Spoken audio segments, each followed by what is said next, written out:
Bonsoir à tous, c'est l'heure du NCI 360, le magazine de la rédaction qui passe en revue l'actualité de la semaine. Merci et bienvenue si vous nous rejoignez. Au menu ce soir, le retour des exilés, la réconciliation en Côte d'Ivoire est-elle en marche? Que représentent ces retours d'irréductibles lieutenants de Laurent Gbagbo après une décennie d'exil? Nous parlerons aussi de façon générale du Front populaire ivoirien, quel FPI au retour plus qu'imminent de Laurent Gbagbo.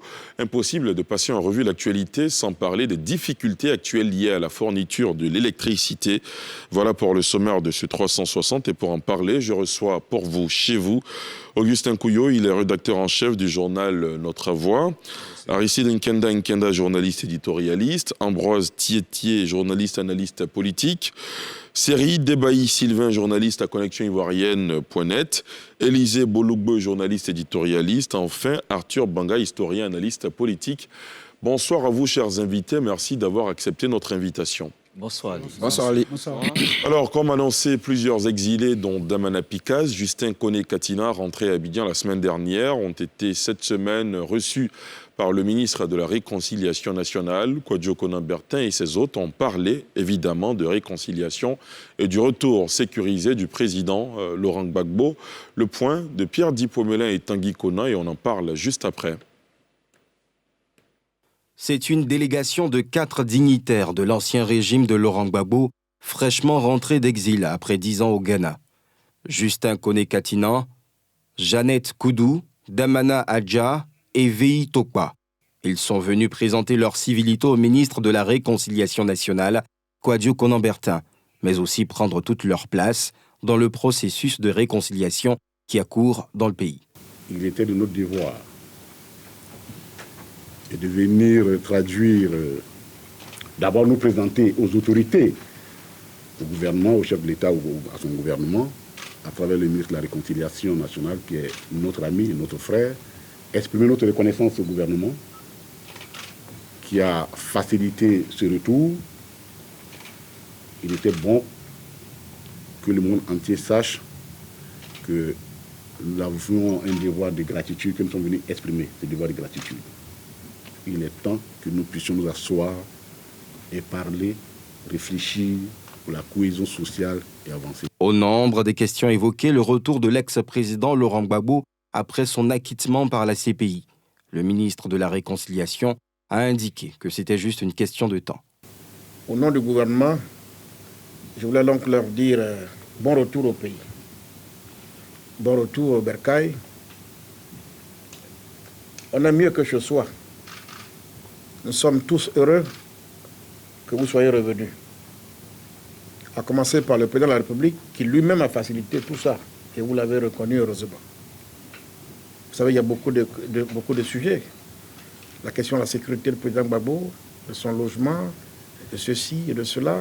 Les commissions techniques sont mises en place pour travailler sur la question.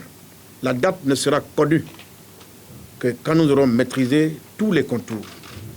Ce retour-là, nous le souhaitons tous parce que notre rêve est que ce retour vienne consolider la paix sociale. Juste après l'élection présidentielle qui a été marquée par des troubles, le président de la République, Alassane Ouattara, a intégré un ministère de la Réconciliation nationale dans son gouvernement et gracié des détenus liés aux troubles des dernières élections. Un processus de décrispation qui s'est poursuivi avec le retour des proches de Laurent Gbagbo exilé au Ghana depuis 2011. Alors merci, on a affaire à des irréductibles de l'ex-président ivoirien Laurent Gbagbo, Damana Dia, Pikas, Justin Koné-Katina, qui étaient exilés entre autres, qui étaient exilés au Ghana, qui sont de retour au pays, quelques mois après l'acquittement définitif de l'ex-président Laurent Gbagbo, en prélude à son retour en Côte d'Ivoire. Comment vous analysez ce retour au pays pour ces ex-exilés? Arthur? Je pense que c'est déjà une très bonne chose. C'est une très belle image. C'est l'image d'une Côte d'Ivoire qui se réconcilie. L'image, elle est importante, elle est forte. C'est le premier symbole. Plutôt que de voir des Ivoiriens sortis, aller en exil, comme on l'a dit il y a 10 ans, qui était le symbole d'une fracture On est là dans le symbole d'une réconciliation, d'un rapprochement. C'est une très bonne chose, à mettre à l'actif d'abord du président de la République, heureusement. Ensuite, de tous les Ivoiriens qui se mobilisent, qui appellent de tout leur vœu cette réconciliation. Donc on ne peut que se réjouir de voir des Ivoiriens rentrer chez eux après une dizaine d'années. On espère maintenant que, comme on le dit en rugby, on va transformer l'essai, parce que c'est un premier pas intéressant.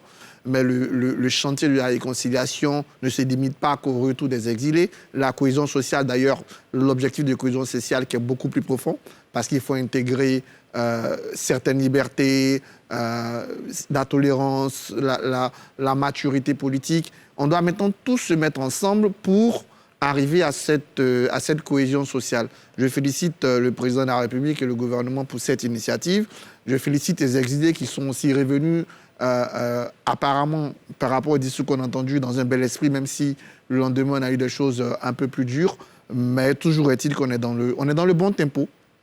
On le disait ici, après les élections, on avait le choix entre durcir nos positions, comme en 2000, et continuer à aller vers l'abîme, ou essayer de répandre la route du succès ensemble dans les différences. Et là, je pense qu'on a choisi la bonne option, l'option de l'apaisement, l'option de la fraternité, même dans la différence, l'option de la réconciliation. Espérons qu'on transforme l'essai par nos attitudes, par pousser le bouchon vers plus de démocratie, vers plus de liberté, vers plus d'implication qui vont permettre aux Ivoiriens de se retrouver clairement sur la même table et de discuter l'avenir de leur pays. Ambroise Tieté, selon Arthur Banga, c'est le bon tempo, c'est aussi votre point de vue? Tout à fait. La réconciliation, personne ne peut aller contre. On est tous d'accord qu'il faut qu'on se réconcilie. Après tout ce qu'on a connu en 2010-2011, la réconciliation, c'est un impératif, aujourd'hui on peut dire catégorique. Hein. Donc aucun Ivoirien, je pense, ne peut être contre la réconciliation. Voilà pourquoi il faut tous saluer, il faut qu'on salue tous le retour des exilés.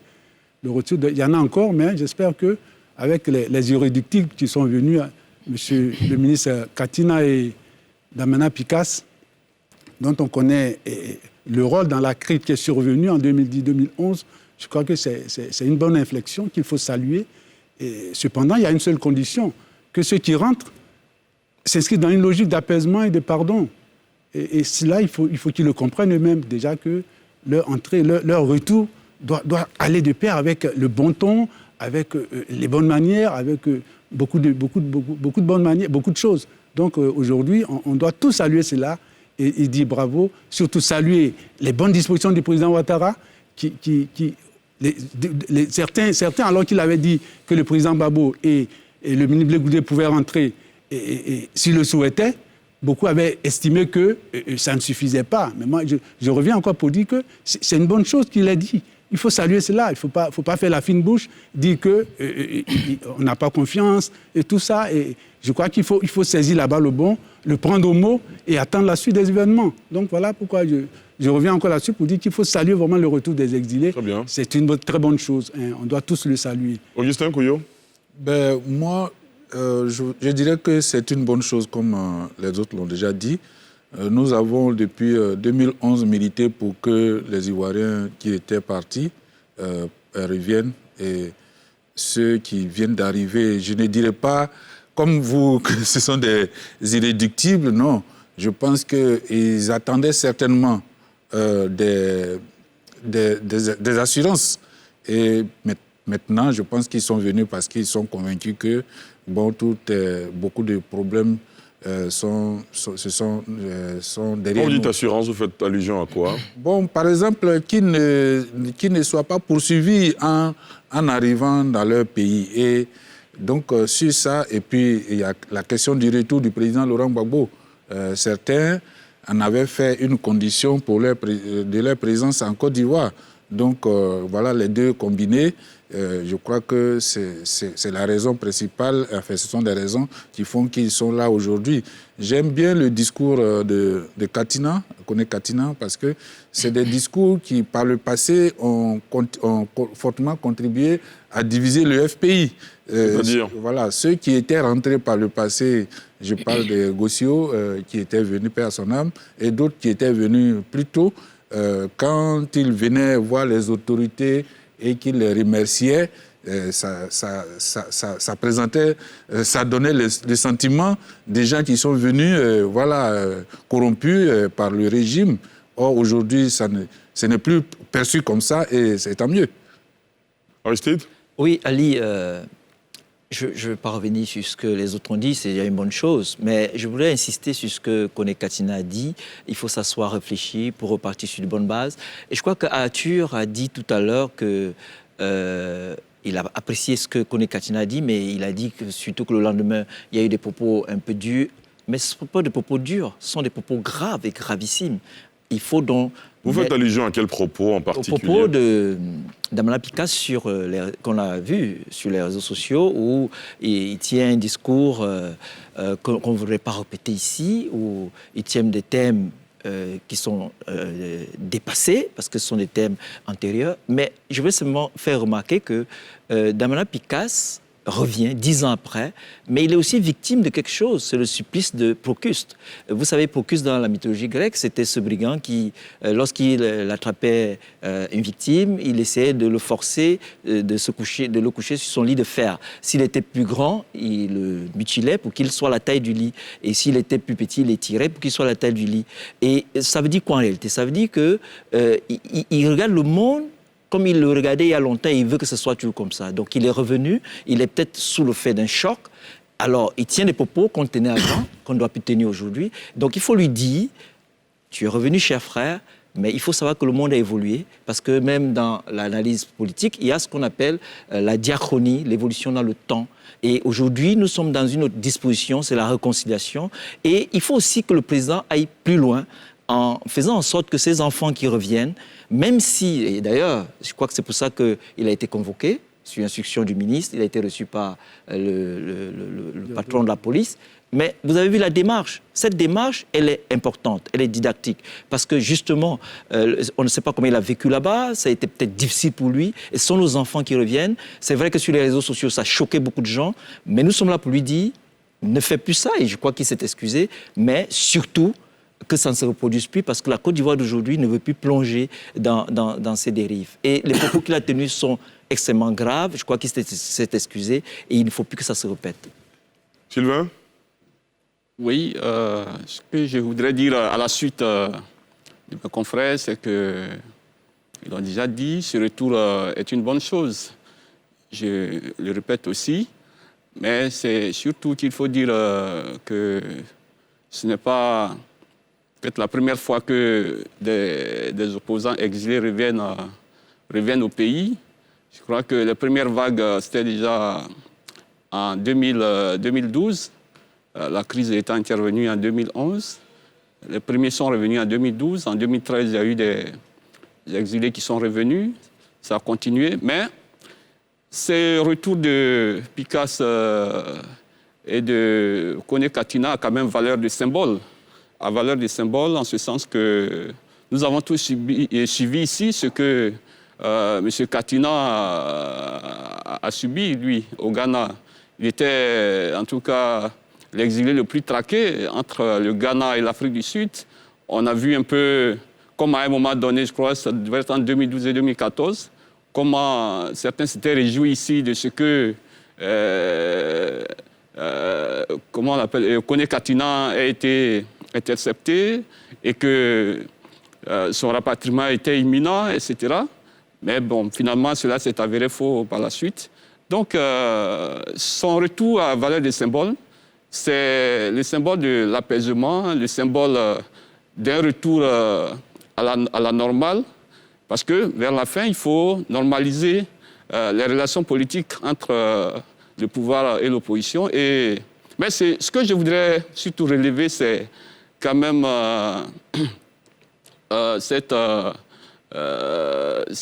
comment dirais-je, l'intervention du ministre Kakabe. Kakabe, bon, quand on l'a nommé, on n'a pas vendu cher la peau de Kakabe, mais en ce moment, s'il fait quand même un grand travail, il cherche à concilier, à rapprocher les gens. Je crois qu'il est dans son rôle de ministre de la Réconciliation. On n'avait pas tellement considéré cet aspect réconciliation. On l'avait même moqué, mais à la pratique, nous voyons combien est important, le rôle qu'il joue aujourd'hui au sein du gouvernement, quand il dit, par exemple, le retour des exilés, nous le souhaitons, pour consolider la réconciliation, quand il dit qu'on est mieux chez soi, je crois que c'est des actes qui concourent au rapprochement des Ivoiriens et il faut encourager cela. Le retour de Katina préfigure un autre retour, peut-être le retour de Laurent Gbagbo qui s'annonce ici et là. Je pense que tout est maintenant en place pour que les Ivoiriens se rapprochent et je pense que cela est quand même à encourager. Et puis bon, il ne faut pas vraiment faire attention à ces discours que les gens tiennent. Mais moi, je pense que on va aller dans le sens de la normalisation. Et avec la normalisation, il y a des discours qui ne vont même plus choquer parce que quand Damana Pikas, qui est un opposant, qui vient et qui fait des déclarations, il faut le comprendre. Mais après, quand on s'assoit et que chacun commence à raisonner, que Damana Pikas lui-même s'excuse, je pense qu'on est dans le bon tempo, comme l'a dit l'autre tout à l'heure. Voilà. Non, Ali, je ne peux pas être d'accord avec Sylvain. Je ne peux pas être d'accord avec Sylvain. On ne peut pas le comprendre quand il tient de tels propos qui sont gravissimes. Est un opposant. Mais il y a... Alors, s'il vous plaît. S'il vous plaît. Alors, on a fait le premier tour de table. Il reste Élisée Bologbe qui n'a pas encore réagi. Élisée Bologbe, est-ce que nous sommes sur la bonne voie? Moi, je pense qu'à l'instar de tout ce qui a bien pu être dit par mes prédécesseurs, je suis aussi d'avis avec eux que c'est des images qui sont vraiment tout à l'honneur de la Côte d'Ivoire. C'est des actions qu'il faut saluer. Comme je le dis, au-delà même du fait que de l'identité des individus, je pense que c'est à l'honneur de la Côte d'Ivoire pour la simple et unique raison que nous réconcilions nous tous, que ce soit de l'opposition, que ce soit du parti au pouvoir, avec nos textes, avec la Constitution, qui n'admet même pas qu'il puisse avoir des personnes qui soient contraintes à l'exil. Donc c'est une réconciliation même qu'on fait autour même de la loi fondamentale qui régit notre État. Donc sur cette base déjà, je pense qu'on soit de l'opposition ou qu'on soit du parti au pouvoir, c'est déjà une très bonne chose. Maintenant, pour revenir en fait au débat en tant que tel, je voudrais aussi relever un fait. Et je le disais il n'y a pas très longtemps. Aujourd'hui, il est indéniable que le pouvoir est dans une dynamique d'apaisement. Ça, c'est indéniable. Et le chef de l'État, je pense, pose des actions au-delà des déclarations qu'il fait qui montrent que véritablement le régime est dans une logique d'apaisement. Je crois qu'aujourd'hui, comme je le disais, mon plaidoyer, c'est que l'opposition en fasse autant. Je ne dis pas qu'ils ne sont pas dans la dynamique, mais peut-être qu'il faut qu'ils aillent au rythme aussi du pouvoir, en fait, vraiment sortant des considérations. C'est vrai que Débaï disait tout à l'heure que faut le comprendre, c'est un homme politique. Non. Aujourd'hui, on est dans une autre dynamique. On ne peut pas comprendre. Lui-même, le fait qu'il se soit déplacé le lendemain, ou bien qu'on l'ait convoqué, et qu'il se soit excusé, pour moi, déjà fait amende honorable. C'est-à-dire, il reconnaît que ce qu'il a dit n'aurait pas dû être dit. Donc, sur cette base-là, il n'y a plus de débat. Tous ceux aussi qui sont en train de l'incriminer, je pense que ça ne vaut pas la peine. Dans la mesure où il a reconnu son tort. Comme le dit l'adage, une faute avouée à ta moitié pardonnée. On fait table rase et puis on évolue. Ensemble, mettons-nous vraiment main dans la main pour donner une nouvelle chance à la Côte d'Ivoire. Notre pays, c'est vrai, a traversé des moments difficiles. Mais ce n'est pas une fatalité. C'est des crises et ça arrive à tout le monde. Mais on ne restera pas éternellement à ressasser cela. Il faut qu'on puisse regarder de l'avant, essayer de construire une nation qui soit à la hauteur de tous les challenges et les défis que le monde nous présente aujourd'hui. Alors, ce que je retiens de ce premier tour de table, c'est que vous dites tous, oui, on va vers la réconciliation, mais il faut surtout faire attention au discours. C'est ça, bien Augustin? sûr, faire attention au discours, mais je trouve particulièrement gravissime les propos d'Aristide aussi. Dit que ce qu'il a dit est gravissime, on doit... Non. Vous avez l'impression qu'Aristide amplifie un peu trop, exagère? Je pense qu'il exagère. Voilà. Je ne sais même pas ce que Picasso a dit. Oui, justement. Je veux dire, s'il vous plaît, laissez Augustin aller au bout de son intervention. Nous dit ici les propos aussi gravissimes. Un homme politique, il s'exprime. Il a parlé, en tout cas, ce dont je suis. Il a parlé des élections de 2010. Il a dit que c'est Laurent Gbagbo qui l'a gagné. Voilà. Il a dit des choses qui sont sûres de tout le monde ici. Voilà. Je ne sais pas quel autre. Voilà. Quand vous dites qu'ils sont sûrs. Oui, des choses que nous. Non, je veux dire que des discours qui sont tenus régulièrement sur la place publique. Des discours qui sont régulièrement tenus sur la place publique. Maintenant, on parle de discours, disons, xénophobes. Mais il peut y avoir des xénophobes dans un pays. Il peut y avoir des xénophobes. En France, il y a des xénophobes. En Hollande, il y en a. Mais on ne leur interdit pas la parole. Donc, j'estime que c'est vrai, il vient d'arriver. on voudrait que tous les discours soient policés, tout ça, mais chacun a ses opinions. Et donc, j'estime que nous aussi, nous n'avons pas le droit d'exagérer tout pour créer une atmosphère d'insurrection, non. D'accord. Voilà. Ambroise? Il y a le dramaturge anglais William Shakespeare qui a dit aux mots les pires, il faut opposer les mots les pires, aux mots AUX, aux TS. Donc quand lui, il minimise ce que Damana Picas, je ne suis pas d'accord avec lui. Je suis pas avec le confrère. C'est qu'il a dit est grave, je rejoins le confrère. Aristide pour dire ce qu'il a dit est grave, dit qu'aujourd'hui, en 2021, que c'est M. Laurent Gbagbo qui a gagné l'élection, on sait où ça nous a menés. Laisser quelqu'un encore revenir encore sur ça, et tu trouves que c'est normal, que c'est ce que les gens disent, que c'est sûr. Je trouve que ce que tu dis aussi est grave. Hein? Tu rejoins M. Damana Picas dans l'outrance, parce que je trouve que c'est... En quoi c'est outrancier? S'il vous plaît. C'est outrancier. Mais oui. Vous avez fini, Ambroise? Ça fait partie du débat. J'ai pas fini. Terminé. Voilà, donc il faut que les mots précèdent les actes. Donc quand quelqu'un dit un mot qui n'est pas bien placé, il faut le rappeler à l'ordre. Donc j'estime que M. Damana Picas, il est sorti de son rôle d'opposant en nous ramenant dans la crise, parce que là, il nous ramène dans la crise, quand il tient des propos de ce genre. Parce qu'on sait aujourd'hui le terme d'étranger, c'est un mot qui est comment dirais-je, c'est un mot qui est mal connoté en Côte d'Ivoire. Hein, c'est un mot inflammable, si je puis dire. Donc quand quelqu'un sort, parce que le discours qu'il a tenu, c'est de dire, en substance, qu'on a accueilli des étrangers qui nous ont attaqués. On a accueilli des étrangers. Damana Picas ne reconnaît même pas ses propos. Hein. Comment il ne les reconnaît pas? Non, c'est des bandes audio. C'est des bandes audio. Il a dit que des propos lui ont été prêtés. C'est des bandes audio. Il y a une part des propos qu'il ne reconnaît pas. C'est des bandes audio. Ce débat-là ne peut pas constituer l'essence. Très bien. Je vous ai entendu tous les deux. On n'a pas dédouané à Simon Comte. Il n'a même pas reconnu. Il y a des propos qu'il n'a même pas reconnus. Bon, tout de même, il y a quand même une vidéo qui existe. C'est dommage qu'on ne l'ait pas au cours de cette émission. On vous a bien compris, Ambroise. Arthur? Moi, j'aimerais revenir sur deux choses. La première chose, comme Aristide a signalé dans la démarche de la police, du ministre de l'Intérieur de la police n'a pas que de vertu pour sanctionner. On a aussi une vertu éducative, didactique et donc pédagogique, d'attirer l'attention des gens sur ce qui se passe. Et je pense que cette démarche-là est assez bien. Je pense qu'on doit applaudir le ministre de l'Intérieur et le directeur général de la police nationale pour la démarche, d'autant plus qu'elle aboutit aux excuses de M. Damana Picas. Deuxième chose, moi, c'est surtout le timing que je condamne. On ne peut pas revenir après 10 années d'exil et dès sa première sortie, manquer un peu d'humilité.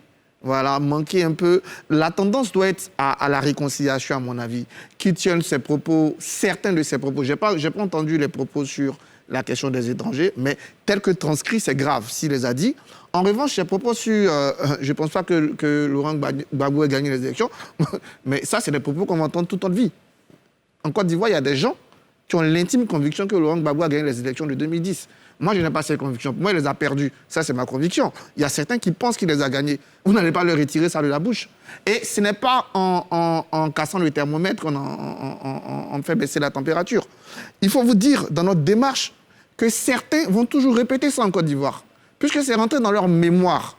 En fait, chaque groupe, c'est ce que les historiens appellent la mémoire et les mémoires, chaque groupe se constitue une mémoire de sortie de crise par rapport à une guerre. La Seconde Guerre mondiale en France n'est pas vécue de la même façon par les communistes que par les résistants, que par les collabos. Donc, en Côte d'Ivoire, soyons sûrs d'une chose. On va faire tout ce qu'on veut. Il y a des gens qui ont l'intime conviction que Laurent Gbagbo n'a pas perdu les élections. Ils vont nous le dire toutes ces fois. Et si on veut s'accrocher à ça pour bloquer la réconciliation, en ce moment, on se trompe. Voilà. Pour moi, ça va faire partie du débat. Ceux qui auront envie de discuter, discuteront. Ceux qui voudront amener des éléments contraires, l'amèneront. Ceux qui voudront parler d'autres choses, ils parleront. Pour moi, c'est normal dans le débat politique qu'on ait ce discours. Après, le reste, si ce que j'ai lu est vrai sur des étrangers qui nous ont attaqués, ça, c'est absolument, je le condamne sur toute la ligne. J'aimerais dire, et c'est ce que je disais, il faut transformer l'essai. Quand on est un homme politique, on a aussi de la responsabilité. On ne dit pas tout ce qu'on pense à un moment donné. Parce que ce qu'on peut dire aujourd'hui peut avoir des impacts ou des conséquences graves. C'est peut-être en cela qu'on doit réfléchir au thème qu'on va choisir. Deuxième chose, la réconciliation ne doit pas être la place à la pensée unique. Ça, je suis totalement contre ça. C'est pas parce qu'on doit se réconcilier, c'est pas parce qu'on doit construire une nation qu'on doit avoir une pensée unique. Au contraire, on tue la nation. Donc, cette réconciliation, pour être vraie, doit s'accompagner d'un débat et surtout des cadres qui vont accompagner ce débat. Je pense que le gouvernement est dans cet esprit-là, est dans l'esprit de garantir la démocratie. Faut-il encourager les dérapages? C'est ça, non, je condamne les dérapages, je l'ai dit. Si la partie sur les étrangers est dite, je la condamne. Mais je dis qu'aujourd'hui, si on doit mettre en prison tous ceux qui disent que Laurent Gbagbo a gagné les élections de 2010, on n'aura même pas de place en prison. Ali. Parce qu'il y a des gens qui ont cette conviction-là. Très bien. Il faut pouvoir tenir compte dans notre façon. Très bien, oui, Aristide. Il m'a interpellé. Alors, je voulais dire au grand frère Augustin Kyo que, avant qu'on ne commence cette émission, il a reconnu qu'il n'a pas vu la vidéo. Moi, j'ai regardé la vidéo. J'ai regardé la partie où il parle des étrangers. Moi, je ne parle pas de si Gbagbo a gagné ou pas. Ce n'est pas de ça qu'il parle. Je parle de la l'incapacité de la gestion, la question de l'altérité de l'autre. Et nous sommes dans la semaine de la liberté de la presse. Et vous savez bien que lorsqu'un médecin se trompe, il tue un patient. Mais lorsqu'un homme d'opinion, un journaliste se trompe, quelqu'un qui prend la parole publique se trompe, il tue tout un peuple. Exemple, le Rwanda. Donc, quand tu reviens, et comme a dit Arthur, et que nous sommes dans un processus de réconciliation, et que vous avez négocié votre retour, et que vous venez pour réintégrer la famille, pour construire cette Côte d'Ivoire, pour faire de la Côte d'Ivoire le phare qui va éclairer le monde, vous ne pouvez pas tenir des propos en disant « nous avons accueilli des étrangers et ces étrangers nous ont attaqués ». Mais en réalité, Ali, je dis ça chaque jour. Moi, je viens du Cameroun, mais je ne souffre pas de la xénophobie en Côte d'Ivoire. Le problème qu'on a en Côte d'Ivoire, c'est qu'il y a ceux qui veulent stratifier les Ivoiriens. Ils ont toujours fait. Et ils ont toujours voulu montrer qu'il y en a des Ivoiriens qui sont des étrangers. Et ça, il faut avoir le courage de le dire. Il faut que ça s'arrête à un moment donné. Vous êtes des frères et des sœurs. Quand vous nous accueillez dans ce pays, vous nous traitez avec beaucoup d'honneur, avec beaucoup d'égards. Et vous nous permettez de réussir. Mais pourquoi entre vous, vous pouvez être en train de vous diviser, en train de vous battre tout le temps, alors que vous êtes un pays prospère, vous êtes un pays exemplaire en Afrique? Notre rôle, nous qui sommes accueillis en Côte d'Ivoire, c'est de vous dire, mettez balle à terre, vous êtes la même famille, construisez votre pays, allons de l'avant, et faites encore profiter à la Côte d'Ivoire de nombreux Africains. Et c'est ça que je dis. Moi, je ne peux pas venir en Côte d'Ivoire et trier les Ivoiriens. Et je ne peux pas aussi laisser qu'un Ivoirien qui est mon frère tienne de tels propos. Je sais qu'il a souffert de l'exil. Mais quand il revient, il faut que nous aussi, on ait la capacité de lui dire « Voilà, ce que tu dis n'est pas bon, mais ce n'est pas le rejeter. On n'a pas le droit de rejeter Damala Picasse. On a le droit de l'encadrer, de lui donner la possibilité de se réintégrer. Et c'est ça que nous parlons. » Très bien. Augustin, vous voulez réagir? Oui, je voudrais demander, est-ce qu'il parle de quoi, Aristide? Est-ce qu'il a... Enfin, tu dis qu'il a parlé d'étrangers. Bon, je te le concède. Mais est-ce qu'il a identifié des gens, des Ivoiriens qu'il a appelés des étrangers? C'est ça le... C'est ça qu'Aristide essaie de dire, voilà, c'est peut-être que la question même sur la nationalité, c'est des questions très sensibles qui peuvent réveiller de vieux démons. C'est peut-être ce qu'il veut dire. Je sais. Mais je veux aussi dire à Aristide qu'il faut aussi faire en sorte de ne pas trop manipuler ces questions. Voilà. Parce qu'il a tenu des propos que, d'après Debailly, qu'il ne reconnaît même pas. À partir de ce moment, il ne faut pas venir s'asseoir sur un plateau pour dire qu'il a tenu des propos gravissimes. Parce que c'est ça aussi qui est le problème en Côte d'Ivoire. Qu'on prend parfois des petits bouts de phrases pour en faire tout un débat national. Damana Picasse est arrivé, il peut s'être trompé. Sa langue peut avoir fourché. Mais je ne crois pas que depuis que Damana Picasse vivait en Côte d'Ivoire, avant d'aller en exil, qu'il passait tout son temps à tenir des propos xénophobes. Ça aussi, on ne peut pas, dans l'histoire, dans la documentation, on ne peut pas retrouver ces mots-là. Donc, que quelqu'un se trompe ou quelqu'un... il y a un lapsus dans son discours, ça peut se pardonner. Ça peut se pardonner. Mais, voilà, dire que c'est gravissime, je ne suis pas d'accord. D'accord, très bien. On vous a bien entendu. Élisée? D'accord, ok. Moi, je voudrais en fait réagir à la suite de ce qu'a dit le grand frère Kouyo. Je pense que le débat, tel qu'on le mène, à mon sens, n'est même pas fait pour aider en fait à l'objectif qu'on veut atteindre, à savoir vraiment amener les Ivoiriens et autres, tout ça, se rapprocher les uns des autres et puis à dépasser un peu ce côté passionnel-là. Damana Picasse a tenu des propos. En fait, même, on n'aurait même pas dû en faire quelque chose d'assez, je dirais, quelque chose de phénoménal même, parce que pour moi, ça pouvait passer sous les ténors. Mais aujourd'hui, vu qu'on a cette responsabilité d'éduquer les masses aussi, en tant que journaliste, il est quand même bon à un certain moment d'attirer un peu l'attention. C'est sur cette base-là qu'on est en train de débattre. Mais je dis, pour ma part, dès lors que l'individu lui-même, c'est-à-dire celui qui est censé avoir dit ses propos, se repent de ses propos, le débat, il est clos. Pour moi, le débat, il est clos, on ne le continue même plus. S'il poursuivait dans sa logique, on pouvait dire, OK, je crois qu'il n'a pas compris, ou bien qu'il tente d'aller à la défiance. Mais dès l'instant que l'individu lui-même décide, ou du moins s'excuse pour ses propos qu'il a tenus, et décide d'adopter notre attitude, parce qu'après, quand on rencontre le ministre Kakabe, tu vois, Katina qui prend la parole, c'est au nom de tout le collectif, mais on voit la direction qu'il emprunte. On voit même la reconnaissance des autorités en place, la gratitude exprimée à toutes ces autorités. Je veux que ce soit plus ces images-là que nous mettions en avant, plutôt que des éléments qui, pour moi, en réalité, n'eût été vraiment le côté, je dirais, le côté buzz même des réseaux sociaux, tout ça serait passé peut-être sous les teignoirs. Nous, on n'a pas cette responsabilité-là d'en faire un large écho au point encore de susciter des ressentiments de part et d'autre. Voici vraiment ce que je pense. Donc ce débat, à mon avis, on doit pouvoir vraiment le clôturer dès l'instant que l'individu lui-même le concerné s'est excusé. Le débat, il est clos. On passe à une autre étape. Voilà ce que je voudrais dire. Très bien. Sylvain? Oui, je suis d'accord avec Élisée.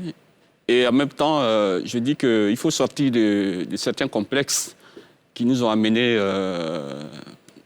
10 ans en arrière, aux différentes crises que nous avons connues. Vous faites allusion à quoi? Oh non, je vais dire les termes étrangers et tout ça, à quoi ça ramène. Bah, à mon avis, dans tout pays, il y aura toujours des étrangers et il y aura toujours des nationaux.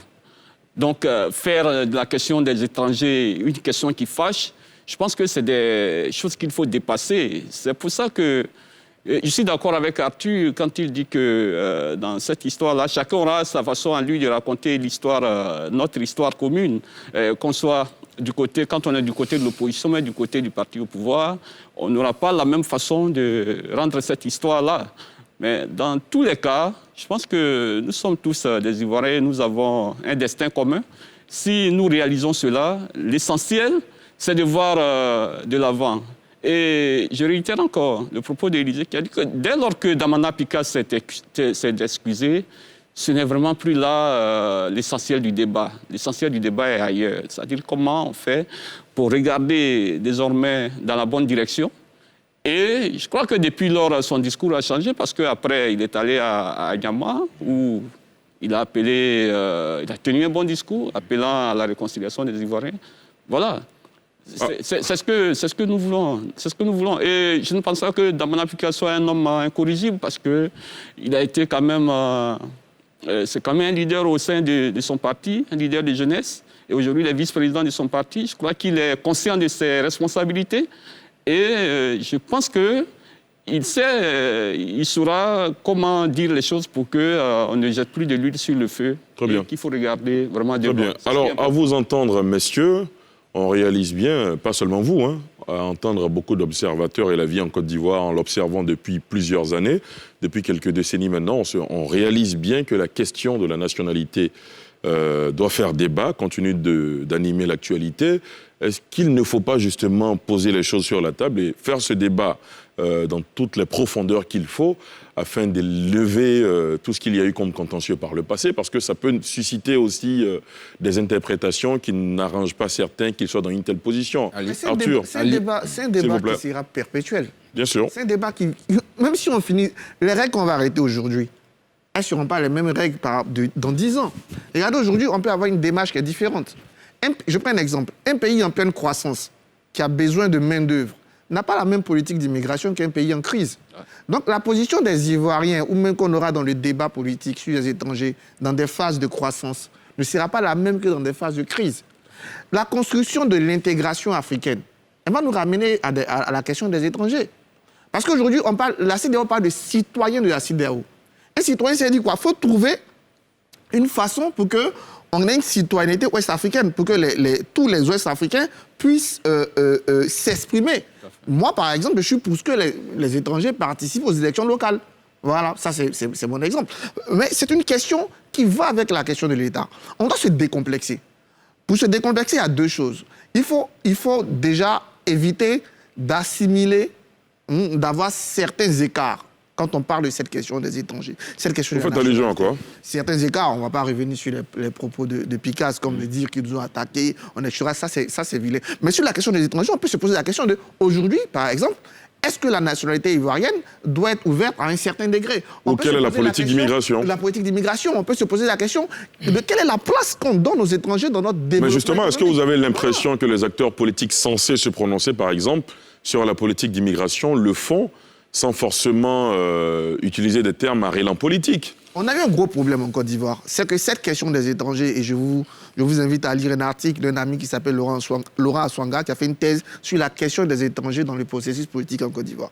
Donc, si vous pouvez passer au département d'histoire pour la lire, ce serait très bien. Le gros problème qu'on a eu en Côte d'Ivoire, c'est que cette question des étrangers a été toujours analysée sous le prisme de la question politique. C'est ça le problème. En 1960, la première crise qu'on a, d'ailleurs, c'est la seule loi que le Parlement rejette. C'est quand Houphouët-Boigny propose d'élargir la nationalité. Pourquoi? Parce qu'en ce moment, c'est déjà ces questions-là qui se posent. La deuxième fois où la question des étrangers revient, elle a lié au code électoral, à la question de l'ivoirité. On n'a jamais de débat sain sur les étrangers. Malheureusement, ça ne nous permet pas d'avoir une lecture lucide. C'est une question qui est importante. Qui doit susciter ce débat? Nous tous, on est en train de le faire, c'est très bien ce que nous faisons, mais on a parlé, je vais terminer là-dessus. La politique aussi.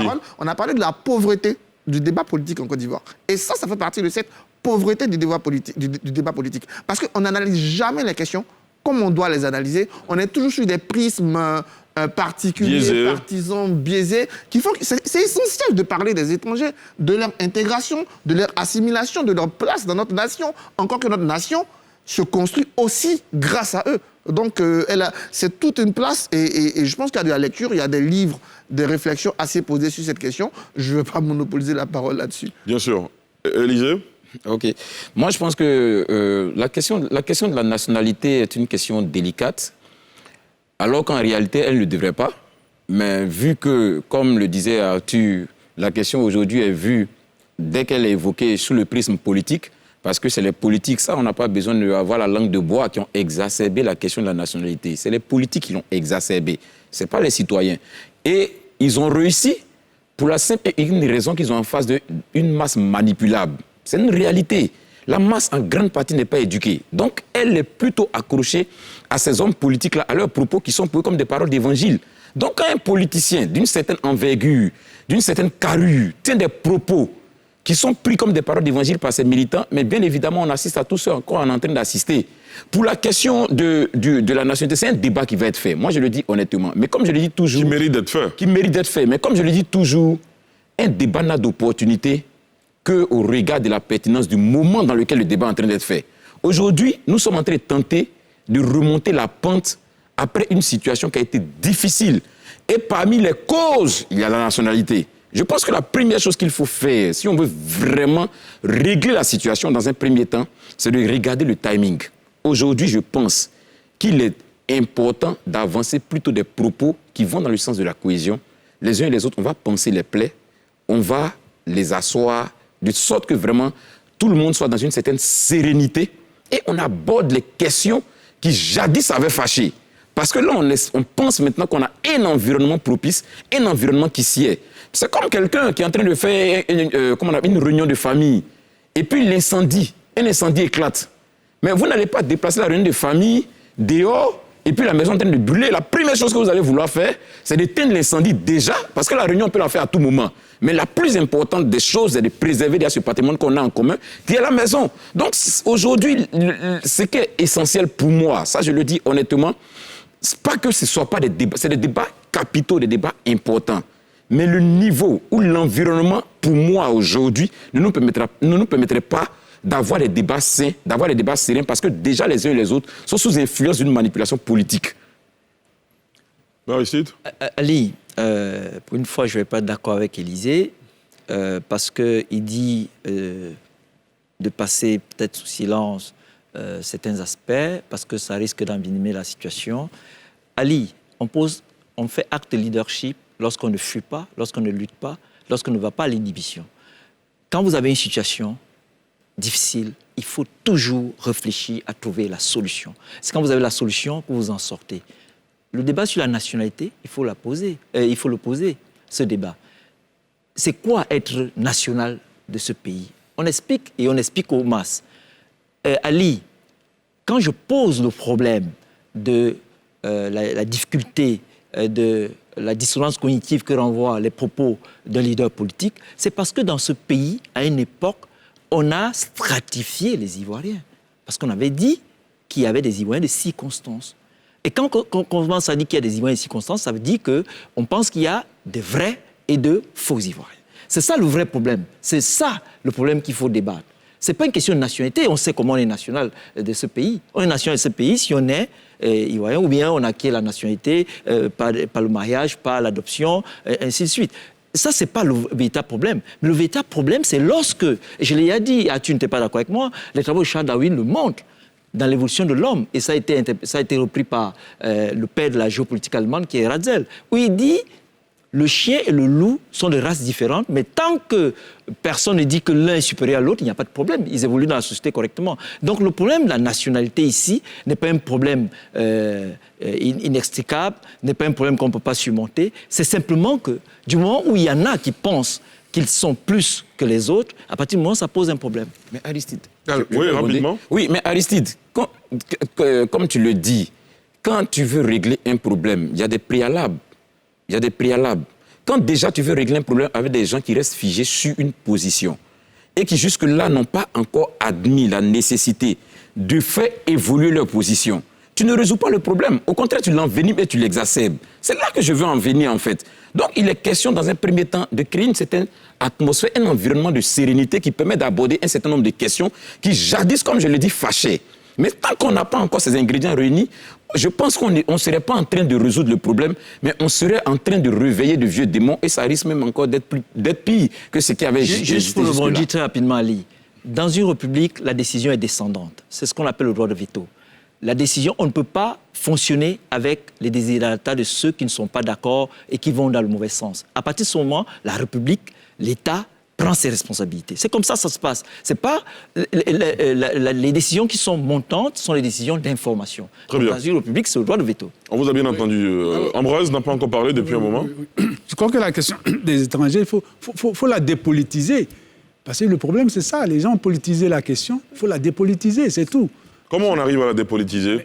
Il faut que les hommes politiques comprennent qu'on ne peut plus continuer à instrumentaliser la notion d'étranger. Comme certains le font, quand ils sont d'accord avec toi, tu n'es pas étranger. Quand ils ne sont pas d'accord avec toi, tu es étranger, tu le deviens sur le champ. C'est ça, il faut dépolitiser la question. Arthur? Voilà, Je veux dire, attention aussi à ne pas trop rêver. Hein. Aujourd'hui, vous regardez les élections aux États-Unis, les élections en France, vous regardez le Brexit, la question des étrangers, la question de l'immigration, la question de l'assimilation des étrangers, elle est toujours là. Ce que je dis, c'est pas on peut prendre une décision aujourd'hui sur les étrangers, sur la nationalité, et demain sera discuté. Pour moi, c'est une question qui fait partie dans toutes les nations. Du débat à chaque instant. On aura ce débat-là. Les solutions d'aujourd'hui ne seront pas forcément les solutions de demain. Il ne faut pas espérer que ce débat ne soit pas politisé, sera toujours politisé. Aujourd'hui, en France, qui sont les deux qu'on voit? Le plus grand challenger de Macron, c'est Marine. Elle base son discours sur immigration, étrangers et sécurité. Le Brexit a eu une bonne part de son succès sur justement la question des étrangers. Donald Trump a une bonne part de son succès sur la question des étrangers. Je dis que cette question, elle sera toujours dans le débat politique. Et en fonction de l'environnement, les choses peuvent changer, peuvent évoluer. Parce qu'on n'aborde pas la question des étrangers quand on est en plein succès économique, que lorsqu'on est en crise économique. Donc, il ne faut pas rêver. On aura toujours ce débat. On l'aura toujours et dans des proportions politiques. Là où je peux être d'accord avec Élysée, c'est qu'il y a une question de formation à la citoyenneté que nous devons faire, un leader d'opinion, etc., pour essayer. On a encore la chance en Côte d'Ivoire, on n'a pas encore un parti nationaliste. Et je pense que quand j'écoute les discours des gens, je me dis que le premier qui va structurer un parti nationaliste, je pense qu'il fera au moins 5 points aux élections. Très bien. Je parie ça. Augustin? Alors moi, je pense que le débat doit avoir lieu à l'initiative de ceux qui dirigent le pays. C'est clair, parce que tant que le débat n'est pas, l'initiative n'est pas prise par une autorité Par les décideurs. Les décideurs, ça ne peut pas aboutir à quelque chose. Je me souviens qu'en 2013, quand il est sorti de prison, M. Afi a proposé les EGR, les États généraux de la République. C'était pour lui, à son sens, c'était pour poser un certain nombre de questions qui sont supposées être les sources des crises répétitives que la Côte d'Ivoire connaît, dont la question du rapport avec les Ivoiriens, entre les Ivoiriens et les étrangers. Il faut savoir que la Côte d'Ivoire est un pays particulier dans la sous-région, dans la mesure où elle a connu une forte immigration. Et elle continue de connaître. Et certains ont dit que c'est le succès économique de la Côte d'Ivoire qui a entraîné ce fort taux d'immigration qui est proche de 30%, en tout cas officiellement. Donc, à partir de ce moment, du moment où un pays comme ça connaît des difficultés économiques, et ces difficultés économiques ont commencé à apparaître à partir de 1980, la fin, disons, pratiquement du miracle économique ivoirien. Les Ivoiriens, certains ont commencé à regarder autour d'eux, bon, qui occupe telle parcelle de terrain, et voilà, telle autre parcelle de terrain. On dit qu'en 1960, la Côte d'Ivoire avait plus de 16 millions disons, des tas de forêts. Aujourd'hui, je ne sais même pas s'il en reste 3 millions. Autour de 2-3 millions. Voilà. Donc, voyez-vous, ça pose effectivement des problèmes, mais il faut que ceux qui ont la gestion de l'État prennent l'initiative d'un débat ouvert. Parce qu'on ne peut pas empêcher, c'est des opinions parfois, on ne peut pas empêcher quelqu'un de penser que tel est Ivoirien des circonstances. Mais ce n'est pas sa voix qui compte. Sa voix ne compte pas forcément. Parce qu'il y a beaucoup de gens qui peuvent le penser. Et il peut utiliser cela comme élément de sa politique. Très bien. Oui, ça veut dire que pour lui, par exemple, s'il devient président, soit il va mettre fin aux naturalisations, il va estimer que la Côte d'Ivoire va sortir par exemple de la CEDEAO. Voilà, il y a des gens qui peuvent avoir ces idées et prospérer sur le terrain politique. Bien sûr. Voilà, donc alors, il faut tout à l'heure, nous allons marquer une petite pause, mais avant, j'aimerais, à l'endroit de Arthur Banga, il y a l'un de nos téléspectateurs, un de nos internautes qui dit « Marine Le Pen, puisque vous avez fait allusion tout à l'heure à elle, Marine Le Pen base sa politique sur l'immigration, mais elle ne traite pas les Français naturalisés d'étrangers. C'est ça la différence entre elle et son père. En Côte d'Ivoire, c'est tout le contraire. On va faire le débat tout à l'heure. Ce sera juste après cette petite pause.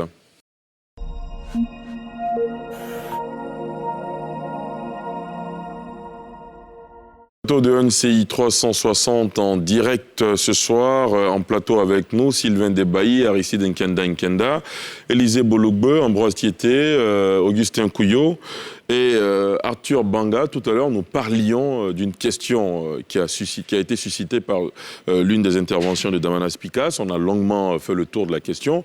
Et là, on est en train de parler maintenant de nationalité, de la question de l'immigration et tout le reste. Et un de nos internautes qui vous a interpellé, Arthur Banga. Non, je veux dire à cet internaute, à tout le monde, la nationalité, elle est juridique.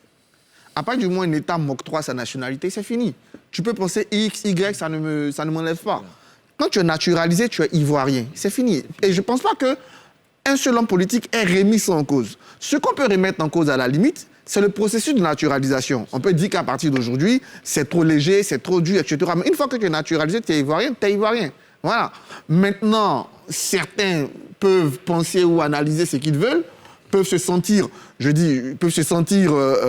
dire par exemple que lui, il est naturalisé burkinabé, donc il aura un autre pays en cas de repas. C'est la pensée des gens. Mais moi, par exemple, quand je vais au Mali, je vais au Burkina, d'ailleurs, il faut qu'on salue les téléspectateurs dans ces pays-là qui nous suivent. Et je suis tellement fier d'être ivoirien. Vous ne pouvez pas comprendre quand vous rentrez dans Ouaga, vous rentrez au Sous-Bois, à Bamako, et que vous sentez des gens qui vous disent « mais je suis malien, mais la Côte d'Ivoire, c'est mon pays ».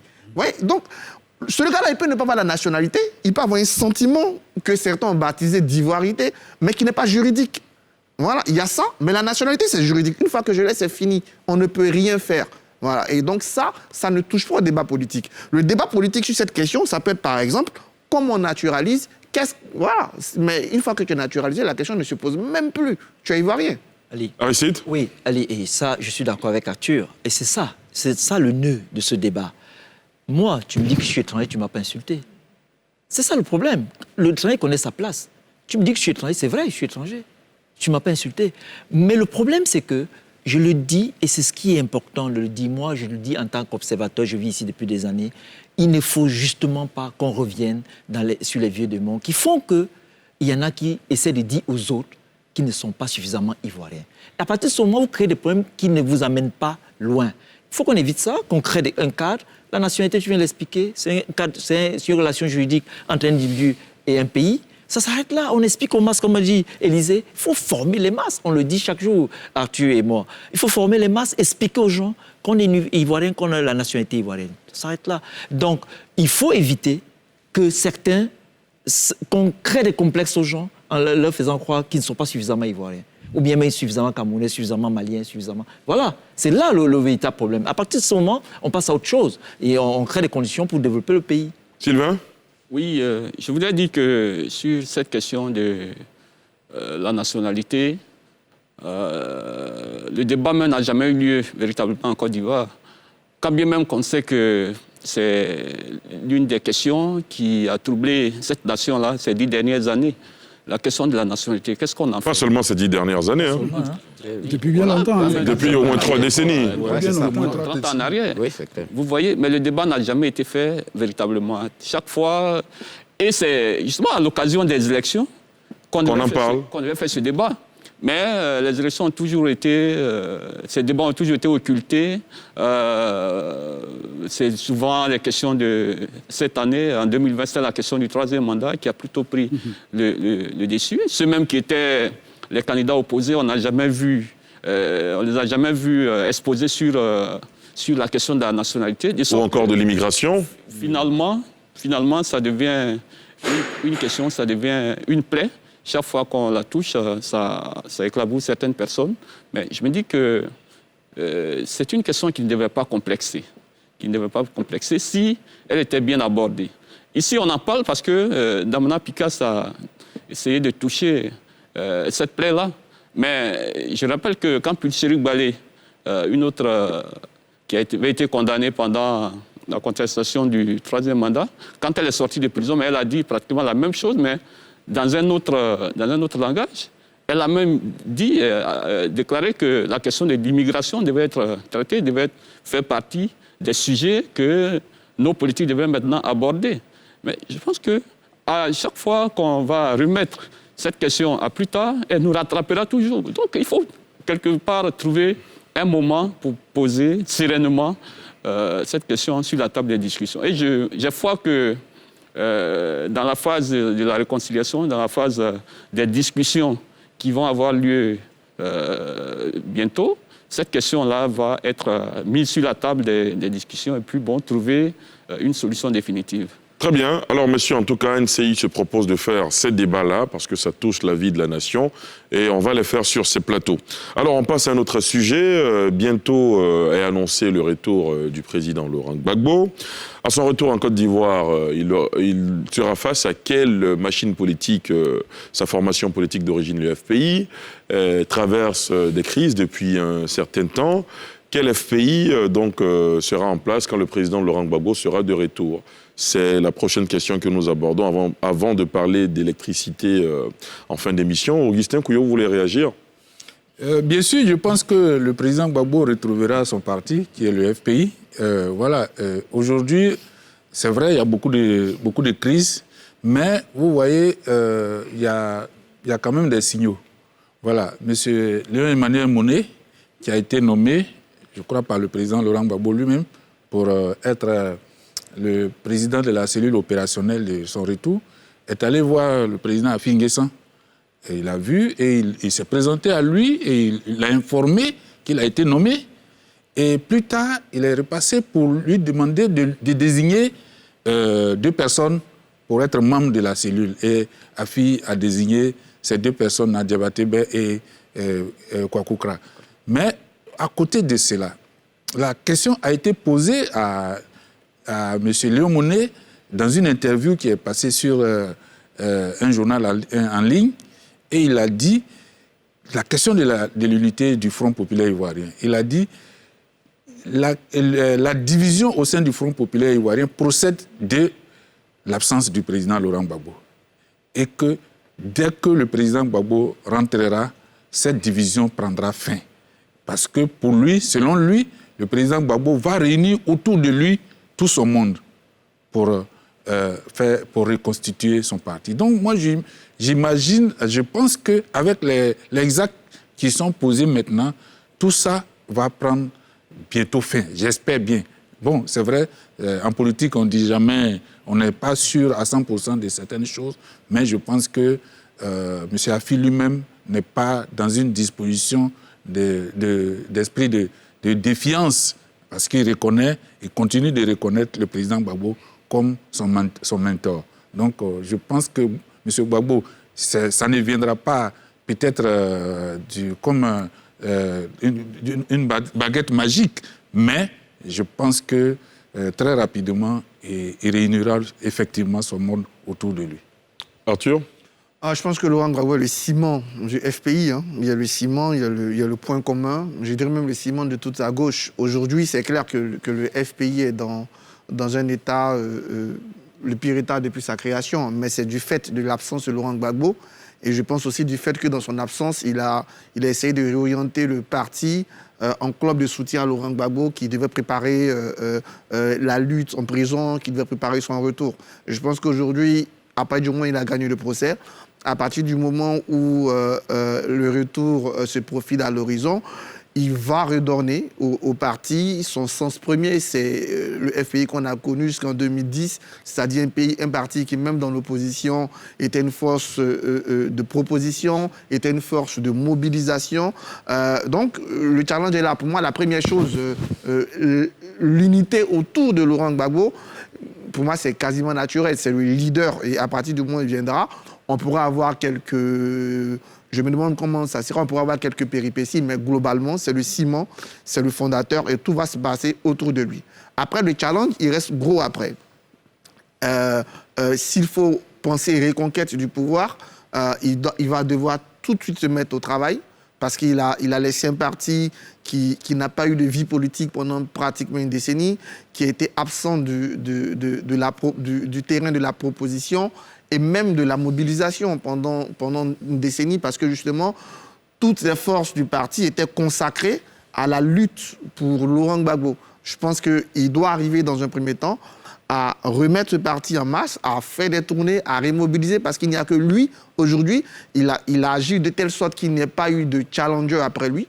Donc, il reste l'unique à pouvoir mobiliser, rassembler, à pouvoir redonner au FPI ses lettres de noblesse. Vous pensez que c'est lui qui a manœuvré pour ne pas qu'il y ait de figures importantes ? Je ne dirais pas qu'il a manœuvré pour ne pas qu'il y ait, mais je dis le constat est clair. En 10 ans, les seuls qui ont essayé de faire oublier ou de faire passer la page Laurent Gbagbo se sont cassés la figure. Le premier, Mamadou Coulibaly. Le deuxième, Pascal Affi-N'Guessan. Même les velléités de Simone Gbagbo étaient éteintes dans l'œuf. Donc on voit clairement qu'il y a quelqu'un, s'il n'a pas agi, au moins, qui profite de ça. C'est lui qui reste le seul maître à bord. Aujourd'hui, il reviendra. Le challenge historique est tellement beau pour lui, c'est-à-dire imaginer l'histoire que ça va prendre si Laurent Gbagbo est réélu en 2025 et sachant qu'il est très attaché à l'histoire, je ne vois pas comment il va manquer ce challenge. Le meilleur outil pour y parvenir, c'est le FPI, c'est de redonner au FPI ce qu'il était. Cet outil qui lui a permis d'accéder au pouvoir, cet outil de proposition, cet outil de mobilisation. Et au-delà même du FPI, rassembler la gauche, parce qu'il y a encore des éléments qui sont sortis. On parle beaucoup d'Affi-N'Guessan, mais imaginez-vous, il y a encore Mamadou Coulibaly. Et comment il va se positionner justement par rapport à tout ce qui a été fait avec le PDCI en termes d'alliance politique. Il a un vrai travail politique à faire à son retour. J'espère, je ne sais pas s'il sera déterminé, mais en même temps, il n'y a pas beaucoup qui a été fait pendant son absence, donc il y a beaucoup à faire. J'espère qu'il aura peut-être l'énergie pour le faire. Élisée ? Bon, moi je pense que la question est de savoir quel FPI Laurent Gbagbo trouvera à son retour. Moi, à cette question, je répondrai tout ce qui retrouverait un FPI exsangue, et c'est le cas aujourd'hui. Avec toutes ces fractions, ces différents partis qui sont dans le parti, donc c'est clair qu'il retrouvera un parti morcelé, fissuré et tout ça. Maintenant, quitte à savoir s'il arrivera véritablement à être ce ciment-là qui va reconstituer la cohésion du parti, ça c'est une autre question sur laquelle je ne voudrais vraiment pas m'avancer, parce qu'il faut dire qu'à un certain moment quand même, au regard de tout ce qu'on a vécu jusque-là, des propos qu'on a entendus, des ressentiments qu'on a entendus, d'amis politiques qui ont plus de, disons pour certains, 40 ans, 50 ans d'amitié et tout ça, mais qui ont volé pratiquement en éclats, juste sur des questions qu'on pouvait régler en amitié. Et je crois que là, il y a vraiment beaucoup à faire. Donc, je ne peux pas vraiment... Vous pensez que le mal est profond? Le mal, il est vraiment profond. Aujourd'hui, dire que le mal n'est pas profond, c'est se voiler la face. Et c'est faire la fine bouche. En réalité, le mal, il est profond au FPI. Ça, c'est une réalité, on ne peut même pas le cacher. Maintenant, nous tous, on sait que Laurent Gbagbo reste un génie politique. Il a sa baraka à lui, il a son aura personnel, il a sa stratégie. Peut-être qu'il arrivera à vraiment concilier, à ramener la cohésion au sein de la maison. Mais comme je le dis, ça reste juste des spéculations. Quand il sera là, on verra ce que ça va constituer. Mais moi, ce que je note, en fait, au sein du FPI aujourd'hui, pour être honnête, je le dis franchement, je pense que le FPI a même intérêt à faire en sorte, toutes tendances confondues, à retrouver son unité. Pour la simple et unique raison que vous ne pouvez pas prétendre ou bien brandir le slogan de vouloir réconcilier les Ivoiriens alors que vous-même, en votre sein, vous avez du mal à vous réconcilier. Ça ne passe pas. C'est un message qui ne passe pas. Il y a un dualisme, en fait. Donc, aujourd'hui, ils ont tout intérêt à leur niveau à véritablement parvenir à cette unité-là, si tant est que, comme ils le proclament à longueur de journée, leur volonté, c'est de réconcilier les Ivoiriens. Donc, c'est ce challenge-là que je dirais, en fait, que Laurent Gbagbo aura face à lui. Et comme je le disais, on sait que c'est un génie politique, on sait que c'est quelqu'un qui, politiquement, quand même, a de la carrure. On espère qu'il arrivera à trouver les mots justes et toute la parade qu'il faut pour réconcilier. Mais aujourd'hui, il est certain que si Laurent Gbagbo arrive à Abidjan, il trouverait un FPI à Exang. Oui, je voulais simplement saluer le retour de Laurent Gbagbo parce que j'avais dit à Ali, à plusieurs reprises sur ce plateau, qu'après le 31 octobre, il y aura un miracle qui va se produire. Qui aurait cru que les Koné Katina seront à Abidjan en ce moment et bientôt le président Gbagbo sera là. Mais seulement, il revient, ce sera difficile pour lui dans un FPI, comme a dit Élysée, Exang.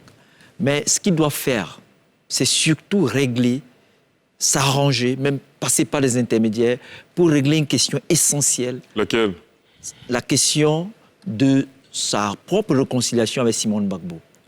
Je vous avais dit... Bon, on vous dira que c'est privé, hein? Oui, c'est privé, mais vous savez, Ali, on ne touche pas à la vie privée. Mais quand la vie privée est publique, on est obligé d'en parler.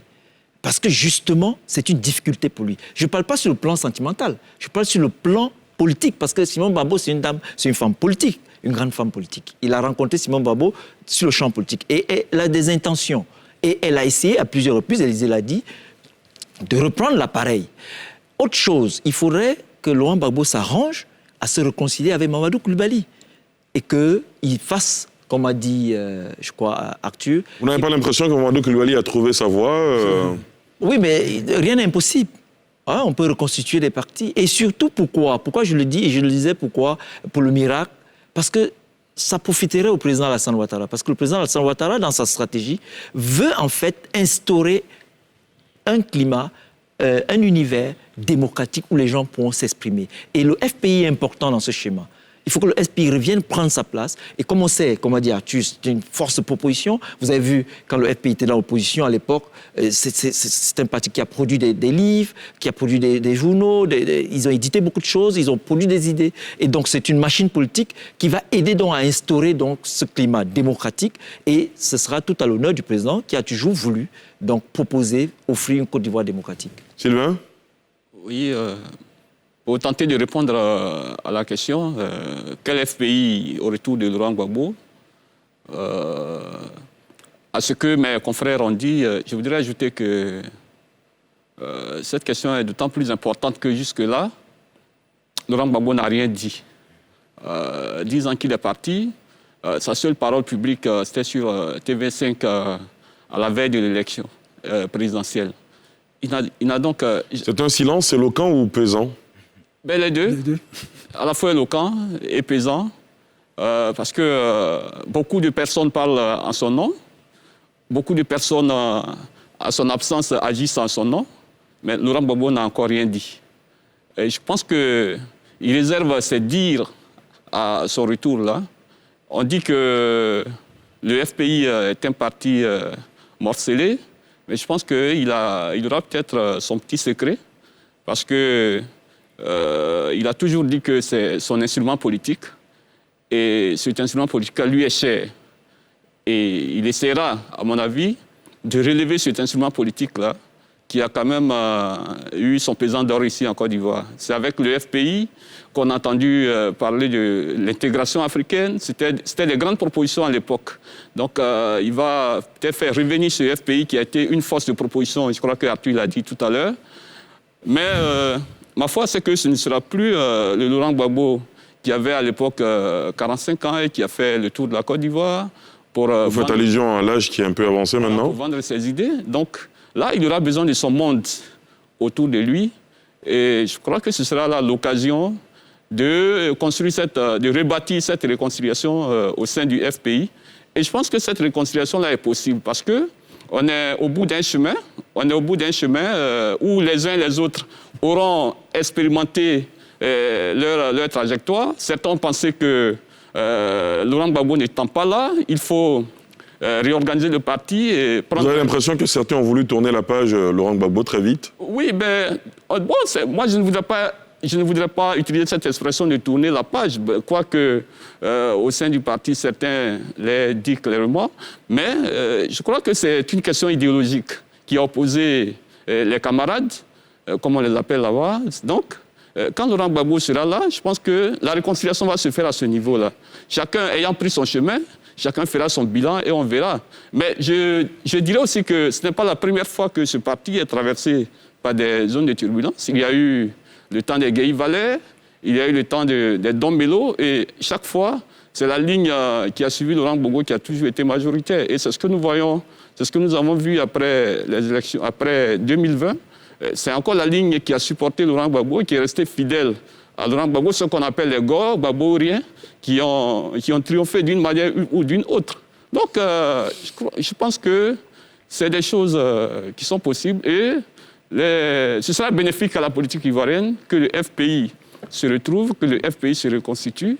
C'est tout à l'honneur de la démocratie parce qu'en face, il y a désormais un gros morceau qui est le RHDP, qui, à l'absence de Laurent Gbagbo, a raflé certains de ses bastions. Je vais parler du pays acquis, qui est désormais devenu RHDP, quand on analyse les résultats de ces dernières élections législatives. Donc il y a du travail à faire. Il y a même le fief de l'Ouest, de Gagnoa, qui n'est plus dans l'escarcelle du FPI. C'est des régions à reconquérir et je pense qu'il y a du travail à faire et Laurent Gbagbo aura donc sa touche personnelle à apporter. Ambroise? Quel FPI au retour de monsieur le président Laurent Gbagbo? Je pense que moi, je ne partage pas l'avis d'Augustin. Ouais, Okyo et Manga, qui ont des versions plutôt romancées, dit que quand le président Laurent Gbagbo sera là, l'unité va se faire de facto, machin, je ne pense pas. Parce que déjà, il y a deux gros morceaux. Il y a les frondeurs. Quels sont les fondements de votre scepticisme? Il y a ceux qu'on appelle les frondeurs et il y a les Gor, les Gbagbouriens. C'est deux blocs qui sont séparés, hermétiques, et qui ne se rejoignent même pas. On l'a vu lors des élections, quand déjà la présidentielle 2010, et on a vu le score d'Afin-Guessan. 2015, vous voulez... 2015, oui. 2015, on a vu, pardon. 2015, on a vu le score d'Afin-Guessan, et on a vu aussi son score. Et après quand il a voulu se présenter en 2020, les gens le chahutaient quasiment. On a vu sur les réseaux sociaux que tu pesais rien, machin, il pesait rien, tout ça. Donc, c'est dit que c'est deux blocs que le président Laurent Gbagbo va trouver sur place quand il va venir.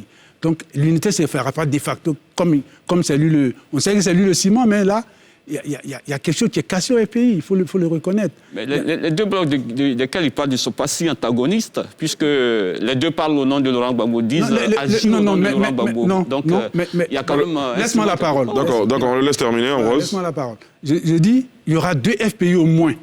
Et aujourd'hui, il y a un troisième FPI qui se dessine avec la question Simone, qu'il ne faut pas occulter. Parce qu'il se murmure qu'il y a un divorce qui couvre. Et là, s'il franchit le Rubicon, ça a été affirmé, le divorce. Oui, mais il a dit qu'il couvre, je pense qu'il porte quand même des gants. FPI au moins. Et Et il aura du pain sur la planche, comme on l'a dit tous, il aura du pain sur la planche. L'unité ne se fera pas de facto quand le président Laurent Gbagbo sera là. Très bien. Donc, il ne faut pas rêver. Hein. Très bien. Il ne faut pas rêver. Arthur? En fait, je ne rêve pas. Peut-être que c'est lui qui ne comprend pas ce qu'on dit. Quand il parle de gros morceaux, il y a la réputation des gros morceaux. Je parle sur Afi et Simon. D'abord, Simon n'a jamais quitté le FPI. Elle fait toutes ses réunions de la tendance Gore. Elle reconnaît l'autorité de Laurent Gbagbo. Je ne l'ai jamais vu se positionner à contre Laurent Gbagbo. Il y a peut-être le rêve, peut-être c'est chez lui qui rêve de voir Simone. Il y a beaucoup de spéculations en tout cas. C'est que des spéculations, mais officiellement. La légende raconte qu'il y a un divorce qui couvre. Deuxième chose. Rien n'est pourtant autant certain. Deuxième chose qui fait que je m'appuie là-dessus, le gros morceau à Finguesson, numériquement, il a vu ce qu'il pèse. On l'a bien vu. À Finguesson, aujourd'hui, il a un gros problème, c'est un problème de soldats. Il n'a pas l'effectif pour mener la révolte. Encore plus, aujourd'hui, les gens, il y a une bonne partie de son électorat qui écoute, parce que quoi qu'on dise, il garde encore sur lui le chapeau Laurent Gbagbo. À partir du moment où Laurent Gbagbo rentre dans le game, pour parler comme les jeunes, c'est fini, il n'a plus cet argument-là. Je ne vois pas comment il va résister à la machine Laurent Gbagbo qui est dans le game, j'ai envie de dire. C'est pour ça que je dis, les fondements d'une réconciliation sont là, de gré ou de force. Parce que ceux qui seront, de toute façon, on l'a vu, sans Laurent Gbagbo, ceux qui sont à l'écart, on le voit numériquement, ils ne font rien. Donc, ce n'est pas quand il sera là, quand la machine sera lancée. Après, on est bien d'accord pour dire que tout ne va pas se passer comme une lettre à la poste, qu'il y aura des négociations, qu'il y aura des choses à donner, des choses à répondre. Et tout le monde sait le génie politique ou la capacité de manœuvre de Laurent Gbagbo, elle aura sa place. Donc, moi, sur l'unité du FPI, je n'ai pas de soucis, je n'ai pas de crainte particulière. Là, je suis pas d'accord avec Élysée, c'est qu'aujourd'hui, le FPI, je l'ai dit, il est dans son pire état depuis sa création. Parce que politiquement, ils ont passé 10 années à attendre le retour de Laurent Gbagbo. Et pendant ces 10 années, ils n'ont pas proposé, ils n'ont pas fait tout ce qui faisait le charme du FPI. Le charme du FPI, c'est cette capacité de mobiliser, c'est cette capacité de proposer, c'est cette capacité d'aller au contact des Ivoiriens. Très bien. On n'a pas eu ça pendant 10 ans. C'est peut-être là. Alors, D'accord. Augustin, oui. Quand j'ai pris la parole, j'ai cité des indices, des éléments, notamment le déplacement de Léon Monnet chez Afi-N'Guessan pour se présenter à lui comme le président, qu'il a été nommé. Deuxièmement, que M. Léon Monnet est allé voir M. Afi pour lui demander de proposer des personnes pour être membre de l'équipe. Comité d'accueil. Troisièmement, que je n'ai pas cité, que je cite maintenant, M. Afi-N'Guessan a demandé à tous ses lieutenants de se préparer à accueillir le président Laurent Gbagbo. Vous voyez, on peut passer 10 ans à faire la guerre, à se faire la guerre, parce qu'on peut aussi se faire la guerre sur de fausses bases, à savoir que tel veut la mort de Gbagbo, tel veut... Non, je pense que Afi a toujours... Et les gens ont toujours continué de se réclamer de Laurent Gbagbo comme ce mentor. Et parfois, les gens étaient même surpris, début 2020, de voir que Gbagbo a reçu Afi, parce qu'il y a des gens qui ne croyaient plus. Il y a des gens qui croyaient que c'était fini, ils ne vont plus jamais se rencontrer, que Gbagbo est convaincu qu'Afi veut effectivement tourner sa page. Voilà. Mais Gbagbo l'a rencontré 2 fois, début janvier, et 1 fois, début février 2020. Donc je pense que tout ça, c'est des questions de positionnement qui ont été instrumentalisées. Ça plaisait bien à des gens. La guerre au FPI, quelqu'un m'a dit, un fondateur des anciens m'a dit, le FPI a toujours été un front. Voilà, a toujours été un front. C'est une belle image. Oui, c'est un front. C'est le Front populaire ivoirien. Donc beaucoup d'éléments qui se côtoient, qui ne partagent pas forcément les démarches. Voilà, les démarches. Très bien. Et voilà, cette démarche a coûté cher au FPI. Et je pense que quand Gbagbo va arriver, et comme Léon Monnet, qui est censé être nommé par Gbagbo, dit que quand Gbagbo va venir, il va réunir tout son monde autour de lui. J'y crois. On attend de voir. D'accord. Fouad de Saint-Thomas, rapidement, ici, dans 30 secondes. Et on passe à autre chose. Arthur, tu dis que on n'a jamais senti Mme Gbagbo avoir des velléités de prendre le pouvoir. Te souviens-tu qu'elle avait dit que Gbagbo n'est pas la vision, mais il est la tête. Et vous avez vu la réaction juste après, vous avez vu la réaction qu'il y a eu après. Et qu'est-ce qu'elle a fait après? Elle est rentrée dans les rangs. Oui, mais non, je veux quand même dire... Ce que je suis en train Non, de vous dire... n'avez pas parlé ensemble tout de même. Vous n'avez pas parlé ensemble. Terminez, Aristide, rapidement. Je rappelle simplement qu'elle a eu des velléités. Et je suis d'accord avec Ambroise que Mme Gbagbo, femme politique de poigne, elle est là. Et cette question-là, le président Gbagbo doit régler ça. Mais je ne parle pas sur le plan sentimental, je parle sur le plan politique. Très bien. Alors, monsieur, bon, rapidement, 30 secondes. Je veux dire que justement, elle est rentrée dans les rangs. Je dis la capacité à faire bouger les choses, elle se réduit quand Laurent Gbagbo arrive. Et si c'est un coup d'essai, elle a dû tirer les leçons. Et je pense qu'elle les a tirées pour toujours. Je ne vois pas comment elle s'en sort. Après, elle peut poser des problèmes, mais je ne pense pas qu'elle soit dans cette logique, parce que si c'est un coup d'essai, elle a bien vu la réaction. Alors, cette semaine également, Thomas Kamara, le ministre des Mines, du Pétrole et de l'Énergie, était face aux journalistes. Il a donné les raisons de la perturbation de la fourniture d'électricité et annonce le rétablissement définitif dans les 2 prochains mois, un sujet de Pierre Dipomélin et Aruna Zeba. Le secteur de l'énergie est en crise ces dernières semaines. En cause, des pannes dans les usines de production thermique couplées à l'assèchement des barrages hydroélectriques. Un énorme déficit qui force le gouvernement ivoirien à procéder à un rationnement de la fourniture de l'électricité à environ 6 heures de coupure en moyenne par jour. Un calvaire qui devra durer les 2 prochains mois. C'est ce qui ressort des explications du ministre en charge de l'énergie, Thomas Kamara, face aux journalistes. Des mesures ont été prises pour régler la situation au plus vite. Nos équipes sont sur le terrain, 24 heures sur 24.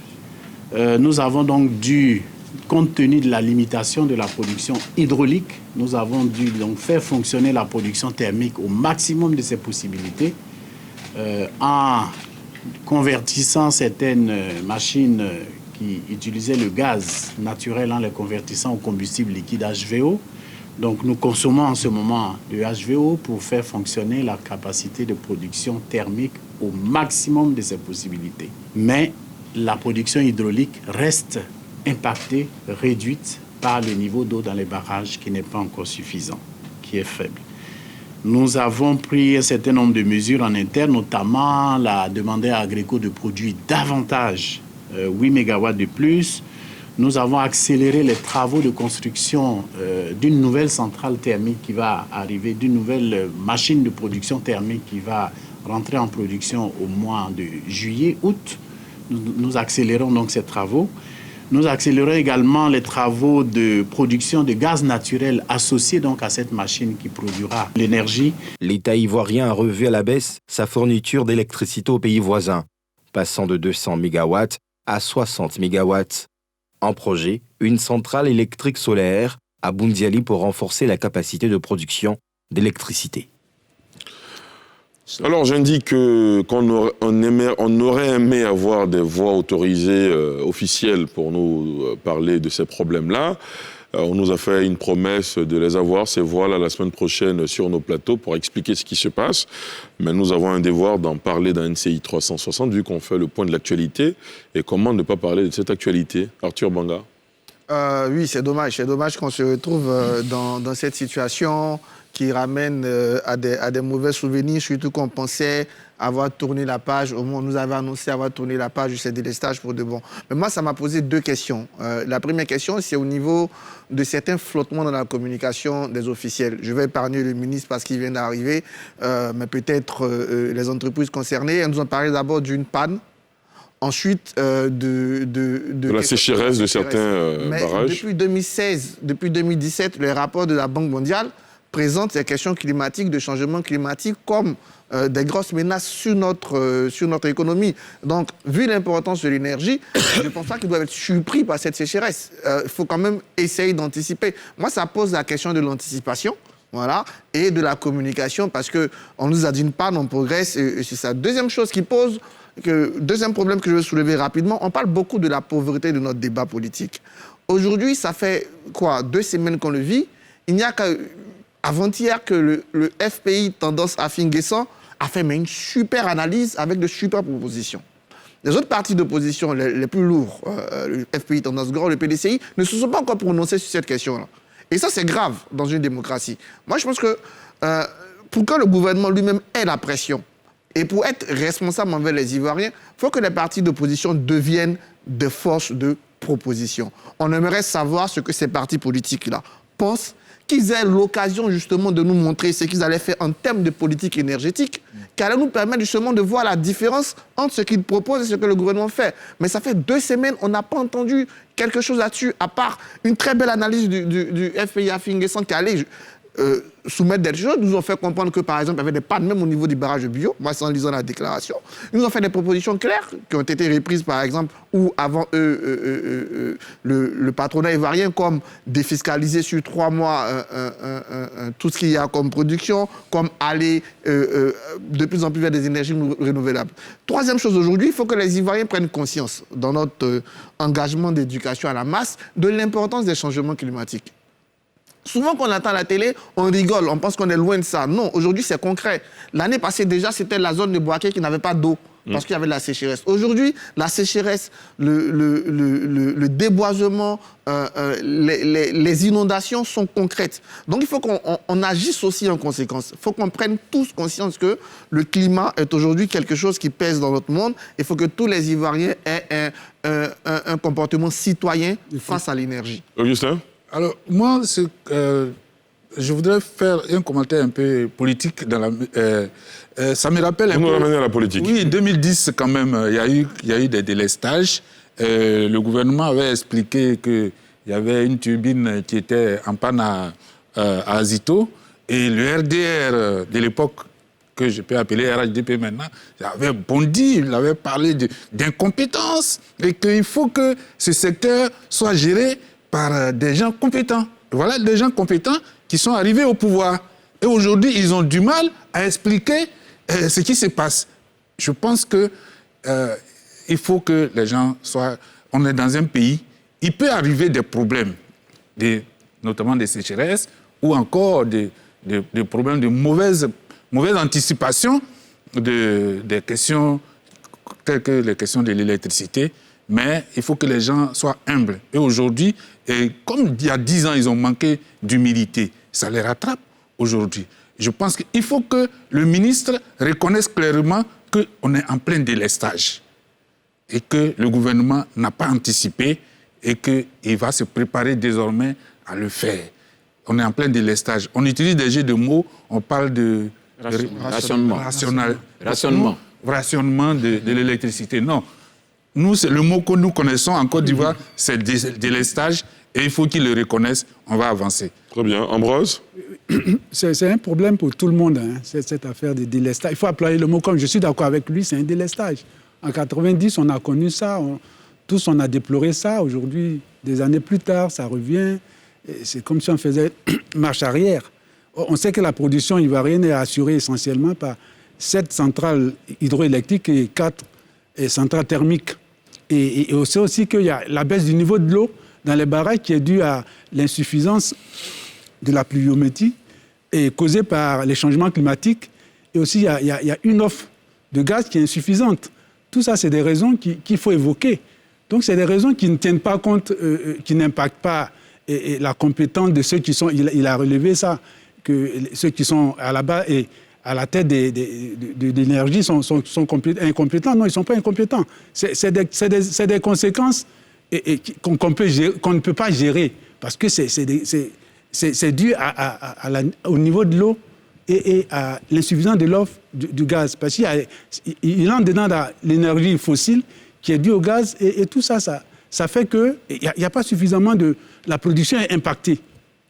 La production est impactée, donc, et ça agit sur la fourniture du courant. Bien sûr. Et il faut interroger maintenant la CIE Énergie et Côte d'Ivoire Énergie et la CIE qui est la cliente de Côte d'Ivoire Énergie.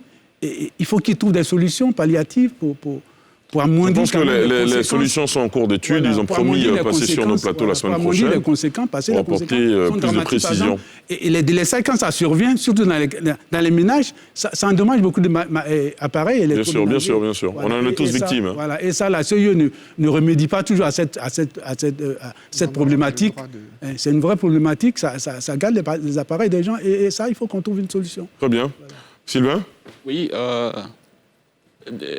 mes confrères ont déjà analysé la question, mais moi, ce que je voudrais ajouter, en plus de ce qu'ils viennent de dire, c'est qu'en Côte d'Ivoire, on a un problème. on a un problème de continuité de l'État. Pourquoi je le dis? Le secteur de l'énergie en Côte d'Ivoire, ces dernières années, a quand même connu beaucoup de changements. Hein. Je crois que nous devons être au 4e ministre de l'énergie avec M. Thomas Camara. Mais je me ramène en 2015, parce que j'avais suivi à cette époque-là une conférence de presse du ministre Tounkara qui était là en ce moment. En ce moment, la Côte d'Ivoire avait, comme il a dit dans ses chiffres, près de 1 300 000 abonnés, ménages comme industriels compris. Et en ce moment-là, le ministre avait donc dit que la Côte d'Ivoire souffrait d'un manque d'investissement les 10 dernières années. Et c'est en ce tenant qu'il avait promis construire pour la Côte d'Ivoire 10 barrages jusqu'en 2025. Nous sommes aujourd'hui en 2021. 10 barrages après 2015, c'était un barrage par an. Où en sommes-nous aujourd'hui? Je crois qu'on se ramène encore à la question des investissements qui n'ont pas été faits. En ce moment, qu'est-ce qu'il faut faire? Je crois qu'en Côte d'Ivoire, on ne doit pas être surpris parce qu'on a un ministère du plan. Il y a près de 30 ans en arrière, des prévisions ont été faites sur ce qui se passe aujourd'hui. Parce que nous sommes dans un pays, c'est vrai qu'il y a eu cette parenthèse de 10 ans de non-investissement, compte tenu de la guerre. Mais après, à partir de 2011-2012, je crois que la croissance a repris. Et quand la croissance se reprend, c'est avec beaucoup de consommation d'énergie. Il fallait donc prévoir tout ce qui arrive aujourd'hui. Je pense que nos gouvernements ne doivent pas être surpris. Ils doivent nous dire la vérité. Je crois qu'ils ont un devoir de vérité. Arthur soulignait tout à l'heure ce flottement dans la communication. Quand certains interviennent, ce sont des délestages. Quand d'autres viennent, ce sont des rationnements. Non, je crois qu'il y a une question qui est préoccupante aujourd'hui. Il faut qu'on nous dise clairement ce qui doit être fait, ou bien ce qui est en train d'être fait pour que ces délestages prennent fin. Parce que ce dont les Ivoiriens ont besoin aujourd'hui, c'est d'avoir de l'électricité à tout moment. On parle de l'électrification pour tous, d'électrifier tous les villages qui ont plus de 500 habitants. Je pense qu'on a besoin de beaucoup d'énergie. Mais au-delà des solutions ivoiriennes, moi je crois qu'il faut, dans le cadre de l'intégration, parce que à l'intégration, il faut donner un sens. Quand nous sommes une communauté comme la CEDEAO, la Côte d'Ivoire et le Mali, on a des cours d'eau, avec le Ghana, pourquoi ne pas se mettre ensemble pour construire de grands ensembles énergétiques, de grands barrages qui puissent générer beaucoup d'énergie pour pouvoir supporter les nouvelles industries que nous avons qui sont très consommatrices d'énergie. Je crois que la question mérite d'être traitée dans le cadre sous-régional. Nos petites solutions ivoiriennes là qui vont... Que les intelligences soient associées se mettre ensemble. Pour faire des propositions. Ça va toujours nous rattraper. Hein, bien sûr, bien sûr. Voilà. Aristide? Oui, Ali, il faut l'évidence, c'est une défaillance dans l'action gouvernementale, parce que ça crée des désagréments dans les ménages. Les gens ont besoin d'énergie pour travailler. Et dans les entreprises aujourd'hui, vous allez en séance de travail, vous ne pouvez pas travailler, donc c'est des pertes. Donc, les pertes pour les industriels notamment sont importantes, sont énormes. Donc le gouvernement doit tout faire pour servir les populations, pour résoudre ce problème. Mais seulement, Ali, je reprends ce que Arthur a dit sur le dérèglement climatique. Vous savez, à Davos, au Forum mondial économique en 2020, chaque année, depuis peut-être 12 ans, ils font un sondage sur 750 décideurs au monde. Et pour la première fois en 2020, ça a été dit que les 5 risques majeurs mondiaux étaient des risques environnementaux. Et ça n'a pas raté. Ça veut dire qu'il y a l'avancée du désert, il y a la sécheresse, pendant qu'en Occident, c'est la fonte des glaciers. Et chez nous, c'est la sécheresse. Ce qu'il faut aussi faire, je reviens sur ce que Sylvain vient de dire, mettre les intelligences ensemble. Nous avons le soleil. Il n'y a pas que l'énergie hydroélectrique, il y a aussi l'énergie solaire. On peut réfléchir à comment utiliser le soleil pour produire l'électricité. Mais seulement à l'île, ce qui se passe en Afrique, c'est que lorsque nous avons des chercheurs, des inventeurs, on ne les accompagne pas. Ou bien alors quelqu'un qui invente quelque chose, on est très rapidement prompt à le descendre. Donc, nos sociétés... Ou à ne pas le valoriser, tout simplement. Ne pas le valoriser. Donc, il faut qu'on reconstruise le système de valeurs et que nos intellectuels comme les Arthur donnent la voix, que les journalistes donnent la voix. Et je crois que l'une des raisons de la perte de l'achetorat dans la presse, c'est la pauvreté des contenus. Nous sommes la semaine de la liberté de la presse. Il faut qu'on reprenne notre destin en main. Il faut qu'on fasse des dossiers importants. Et pour une fois, je voudrais dire carton rouge au gouvernement parce que justement, quand ça ne va pas, il faut dire que ça ne va pas. Bien sûr. 1 minute pour Élisée Bolugbe. Ok, d'accord. Moi, d'entrée, c'est de la responsabilité du gouvernement, tout ce que nous sommes en train de subir. On ne peut pas diriger un État et puis être face à une telle situation et se débiner. Donc, je pense que le gouvernement doit reconnaître qu'il est responsable de la situation qui prévaut, même si c'est vrai qu'il y a des facteurs climatiques, il y a des facteurs, je dirais, naturels qui interviennent, mais toujours est-il que c'est de sa responsabilité en tant que gestionnaire de l'État. Moi, quand je finis de dire ça, je me tais pas. Je veux aussi féliciter l'État pour tous les investissements qui ont été faits. Parce que ça aussi, il ne faut pas qu'on fasse la fine bouche dessus. Depuis 2010, depuis 2011, 2012, il y a d'importants investissements qui ont été faits. C'est vrai que peut-être les investissements n'ont pas été à la hauteur des espérances au regard des enjeux climatiques, c'est une réalité, mais toujours est-il qu'il y a vraiment des investissements qui ont été faits. Peut-être que c'est maintenant, il va falloir mettre les bouchées doubles pour aller plus loin. Et après, avec tout ce qu'on est en train de vivre, je pense que quand on finit de faire cette communication que l'État a faite pour expliquer, pour donner les argumentaires, il faut maintenant qu'on puisse donner une suite aux Ivoiriens. Parce que le préjudice qu'ils subissent, qui paye? Puisque nous, là, on a nos factures à la maison et qui sont venus, on n'a pas le courant quelques heures chez nous à la maison, mais les factures sont venues, sont exorbitantes. Donc, qui paye ce préjudice qui est causé? Je pense que l'État doit poursuivre la réflexion plus loin. Quand on finit de donner tous ces arguments qui expliquent la situation qu'on vit aujourd'hui, qu'est-ce qu'on propose aux Ivoiriens pour les amener à accepter la situation qui prévaut? Et je pense que ça, c'est important aussi que l'État réagisse dessus. Ouais, merci beaucoup. Non, Sylvain Debailly, je suis obligé de vous arrêter. Sylvain Debailly, merci beaucoup. Aristide Nkenda. Élisée Bolugbe, oui, évidemment, on va faire des investissements. Enfin, on va proposer au gouvernement de faire des investissements. Ambroise Tietier, Augustin Couillot, Arthur Banga, merci à vous, chers invités, d'être venus faire le débat ce soir. Merci à vous, chers téléspectateurs, chers internautes, de nous avoir suivis. Rendez-vous dimanche prochain. Yes.